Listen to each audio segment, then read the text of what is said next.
شام مشرق وسطیٰ کا ایک قدیم ملک ہے جس کی تاریخ ہزاروں سال پر محیط ہے۔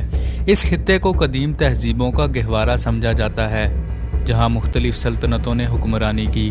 شام کی تاریخ حیثیت نہ صرف اس کی جغرافیائی محل و وقوع کی وجہ سے اہم ہے بلکہ یہاں موجود تاریخی آثار اور ثقافتی ورثہ بھی اسے منفرد بناتے ہیں۔ آج کی ویڈیو میں ہم شام کی تاریخ کے بارے میں بات کریں گے۔ شام کا شمار ان اولین خطوں میں ہوتا ہے جہاں انسانی تہذیب نے جنم لیا۔ یہاں کئی قدیم تہذیبیں آباد ہوئی جنہوں نے فن، ثقافت، معیشت اور سیاست میں اپنا نمایاں کردار ادا کیا۔ 2500 کے آس پاس شام میں سومیری اور اکادی تہذیبوں کا اثر و رسوخ تھا۔ بعد میں اموری قبائل نے اس علاقے پر قبضہ کر لیا اور کئی شہری ریاستیں قائم کی۔ اس دور میں ایبلا تہذیب بہت مشہور ہوئی جو تجارت اور علم و ادب کے میدان میں نمایاں حیثیت رکھتی تھی۔ 1500 کے قریب فنیکی لوگ شام کے ساحلی علاقوں میں آباد ہوئے۔ فنیکی قوم کو بحری تجارت میں مہارت حاصل تھی اور انہوں نے اپنی تحریری زبان بھی متعارف کروائی جس سے بعد میں یونانی اور لاطینی زبانوں نے ترقی حاصل کی۔ اس کے بعد آرامی سلطنت نے شام پر حکومت کی۔ آرامی زبان اس دور میں بین الاقوامی حیثیت اختیار کر گئی جو بعد میں حضرت عیسیٰ علیہ السلام کی زبان بنی۔ 333 میں سکندر اعظم نے شام پر قبضہ کر لیا اور یہ علاقہ یونانی تہذیب کا مرکز بن گیا۔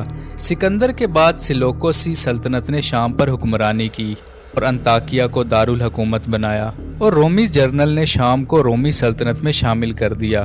7ویں صدی میں حضرت محمد مصطفیٰ صلی اللہ علیہ وآلہ وسلم کی رحلت کے بعد اسلامی خلافت کا آغاز ہوا۔ 636 عیسوی میں جنگ یرموک کے بعد شام اسلامی سلطنت کا حصہ بن گیا۔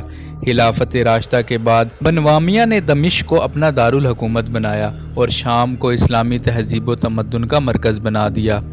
750 عیسوی میں عباسی خلافت قائم ہوئی اور دارالحکومت بغداد منتقل کر دیا گیا جس کے بعد شام کی اہمیت کسی حد تک کم ہو گئی۔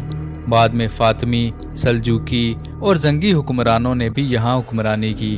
1516 میں عثمانی سلطان سلیم اول نے شام کو فتح کیا اور اسے سلطنت عثمانیہ کا حصہ بنا دیا۔ یہ دور تقریباً 4 صدیوں تک جاری رہا۔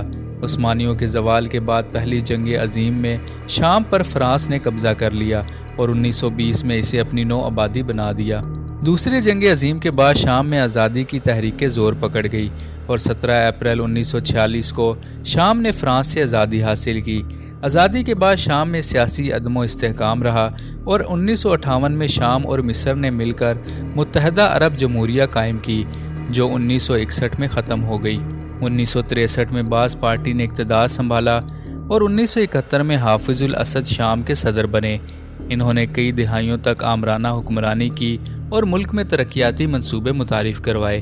ان کی وفات کے بعد 2000 میں ان کے بیٹے بشار الاسد صدر بنے۔ 2011 میں عرب بہار کے دوران شام میں بھی حکومت مخالف مظاہرے شروع ہوئے جو جلد ہی خانہ جنگی میں تبدیل ہو گئے۔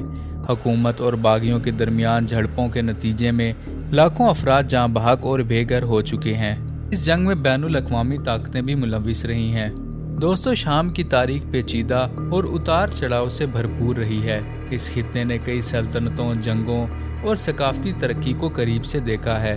آج شام ایک مشکل دور سے گزر رہا ہے لیکن اس کی تاریخ اور ثقافتی اہمیت کبھی ختم نہیں ہو سکتی۔ مزید ویڈیوز کے لیے چینل کو سبسکرائب کریں۔